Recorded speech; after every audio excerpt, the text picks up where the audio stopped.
ఇలాంటి షాపింగ్స్కి వెళ్ళినప్పుడు మనం ఎప్పుడు ఒంటరిగా వెళ్ళకూడదు అనమాట. ఎందుకంటే ఫ్రెండ్స్ ఉంటే మనకు మంచి మంచి డీల్స్ వర్కౌట్ అవుతాయి, వాళ్ళకి మనకి కూడా యూజ్ అవుతుంది అనమాట. ఇంకెక్కడ వరకు వచ్చాక మా వాళ్ళేమో హ్యాండ్ బ్యాగ్స్ కావాలని ఒక క్యూలో వెయిట్ చేస్తున్నారు.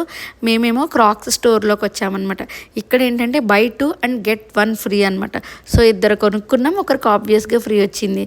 సో అందరికీ యూజ్ అవుతుంది కదా. సో ఇలాంటి డీల్స్ అన్నీ ఫ్రెండ్స్ ఉన్నప్పుడు మంచిగా ఉంటాయి. మేమైతే హ్యాండ్ బ్యాగ్స్ అవేం కొనలేదు, ఎక్కువ షూస్ అవే కొన్నామన్నమాట. బట్టలు, జాకెట్స్ అవి కొన్నాము. ఎందుకంటే ఇండియాలో పంపించడానికి నెక్స్ట్ టైం యూజ్ అవుతాయని చెప్పి ఇంకా అలాంటివన్నీ తీసుకున్నాము. ఇంకొక విషయం ఏంటంటే, నా చిన్నప్పుడు మా అమ్మ వెళ్ళేది ఇలా ఊళ్ళతో. సో అలాంటివి ఇక్కడ చూశాను అనమాట. పెద్ద పెద్ద మాల్స్లో కూడా ఇదొక స్టోర్ లాగా మధ్యలో ఒక చిన్న స్టాల్ ఉంటుంది అనమాట. ఖచ్చితంగా ఒకప్పుడు చేసినవి మళ్ళీ ఇప్పుడు ట్రెండ్ అవుతున్నాయి కదా.